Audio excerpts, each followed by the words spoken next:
The 103 stages in Super Smash Bros. Ultimate are an incredible accomplishment for game director Masahiro Sakurai.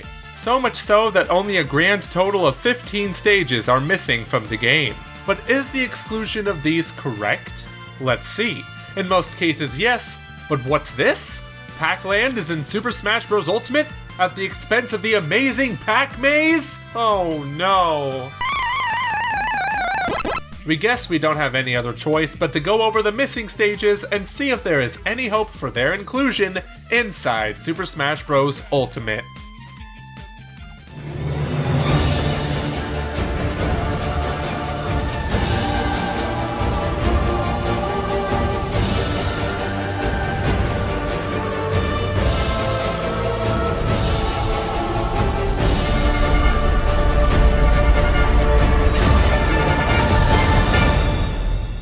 Missing stages. As long as they weren't good in their original game, they're not worthy of shedding tears over. However, in Super Smash Bros. Ultimate, there are some questionable exclusions. In fact, so mind-boggling that there might still be hope for their inclusion in the game. But before we go over this question, let's get to know the missing 15, and just like in our stages video, we begin with the soon-to-be 20-year-old Super Smash Bros. 64.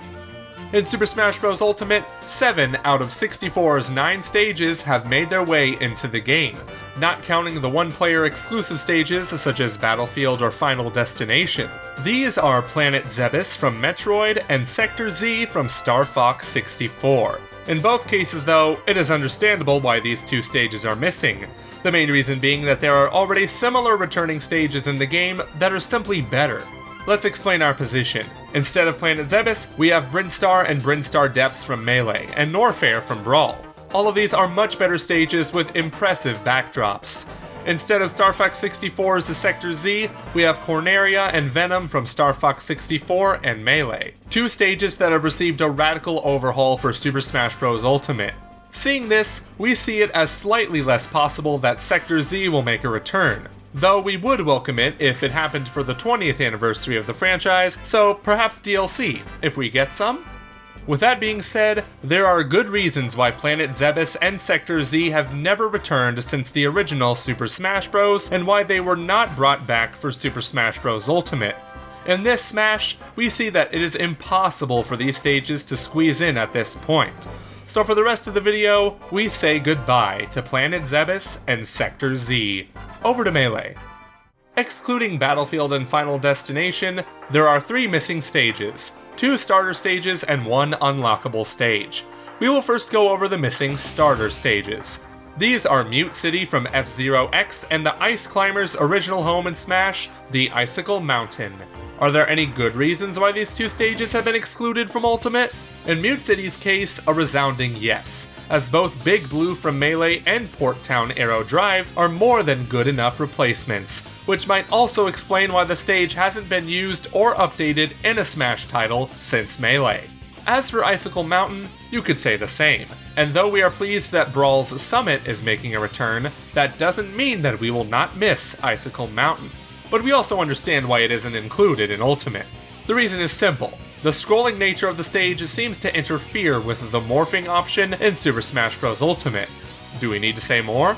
Seeing this, between Summit and Icicle Mountain, the choice must have been simple for Sakurai. Next we have Mushroom Kingdom, which for some reason is missing. Let us guess. Is it because of the visual upgrade to the Mushroom Kingdom from Smash 64?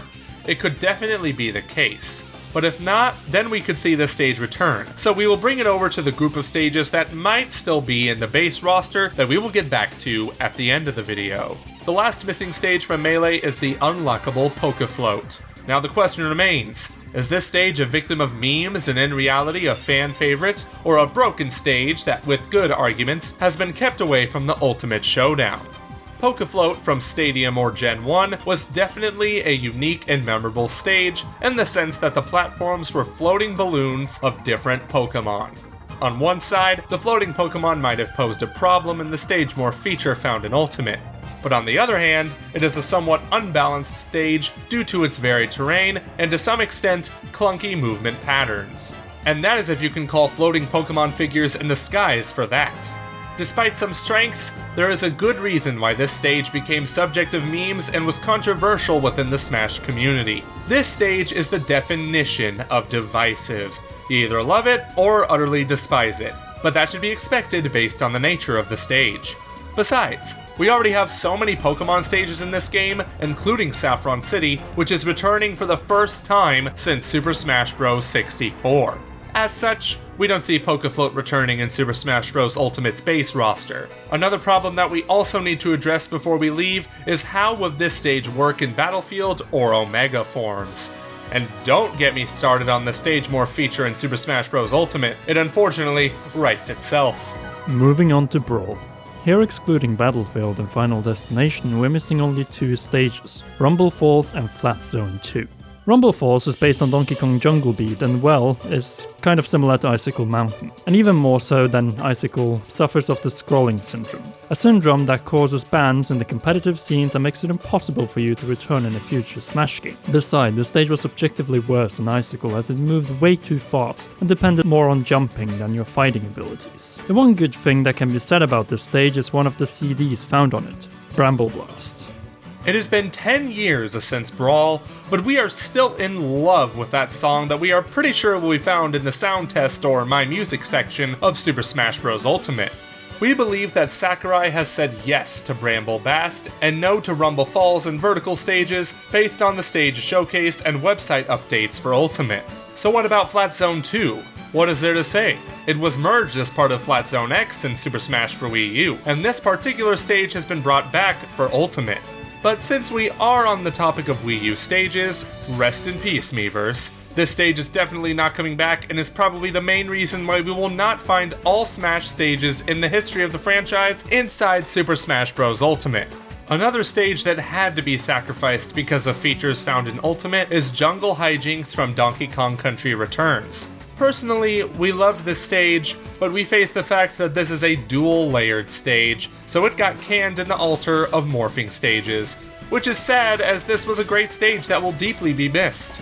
Much of the same goes for Orbital Gate Assault from Star Fox Assault, which might have missed its slot because of its technicality, making it too hard to include with the new stage morphing feature. Though we still have a slight hope for this one, as this was one of the best new stages found in Super Smash Bros. For Wii U, we wouldn't get our hopes too high up. In other words, we will try to get back to this one at the end of the video.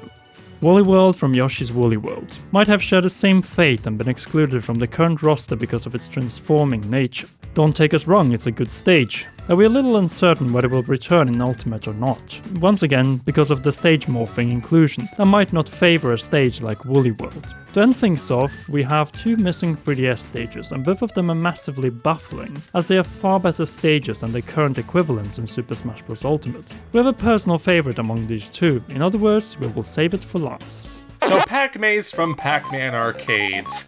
It may not be a perfect stage, but it is pretty much what every one of us envisions when we think of Pac-Man. Pellets, Power Pellets, and Blinky, Pinky, Inky, and Clyde.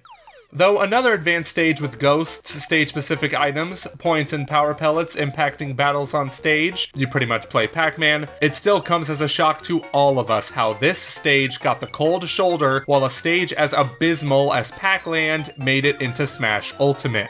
If Pac-Man's honor is to be restored, Sakurai, then we must get a modified version of Pac-Maze if the original is not possible due to the stage morphing feature. Just please let us get Pac-Maze, because Pac-Land is one of the worst scrolling stages in the history of Smash. Time for the big one, as in order to have this one stage in Ultimate, we are willing to sacrifice all of the other stages we have mentioned. Rainbow Road from Mario Kart 7. Where do we even begin? How about, holy moly, this stage is a spectacle to behold as it takes you on a journey across the best Mario Kart Rainbow Road of all time. It is a crime that this stage is not currently present in Ultimate, and I really wonder why. Is it once again because of the stage morphing feature, or is it as simple as that this stage was a massive spoiler for the most memorable track in Mario Kart 7, or who knows, the inclusion of the stage in the next Mario Kart Switch title? With all that said, do we see any of these stages making its way into the base roster? Most likely not, as all these mentioned stages have issues such as not working with stage morphing and posing big spoilers for major Nintendo titles. These issues must have been confronted during the development process by Sakurai and his team, and besides, let's give Sakurai a break. He has ported over all but 2 of the new 3DS exclusive stages to HD on the Switch, excluded some of the stages that clearly didn't work or would divide the community, and done everything in his power to include stages that will make most of us happy. Excluding PacMan, that one should never have returned. But a good reason for why we doubt that more turning stages will be included is that Sakurai in his recent Famitsu column translated by Source Gaming wrote that there are 103 stages, 104 if you also add in the training stage, and if you factor in the Omega and Battlefield variants, then you have over 300. Despite how it may look, stage creation is one of the aspects of development that requires a lot of man-hours. Even though many have been ported over from previous games, updating the graphics takes a considerable amount of work, and some stages took upward of a year to complete. The Omega and Battlefield variants aren't easy to put together either. Despite struggling to gather the necessary human resources, we made it our mission to put together 100 stages, so I hope you enjoy them. Summing up, girls and guys, even if we don't get one additional returning stage or for that matter any new stages, we should still be happy as most of us will struggle with even seeing what stage we want to select on the TV screen. For now, let us allow Sakurai finish his ultimate masterpiece in peace and quiet, and then we will see if DLC will be a thing this time around. But what do you think? Will we end up with the announced 103 stages in Ultimate, or will we get some more new and returning stages? And if so, which ones should it be? Sound off in the comment section down below. Thank you for watching until the end. If you enjoyed it, make sure to like, and if you are new, subscribe and press that notification bell to not miss any of our upcoming Inside Super Smash Bros., Nintendo Switch news, and Inside Pokemon Let's Go uploads. Finally, we want to, as always, thank all of our patrons, and in particular, Royal Producer Kenyatta Ali, for their support. You can join their ranks too by heading over to patreon.com/commonrealm. Until the next Nintendo upload, stay tuned here at the Commonwealth Realm.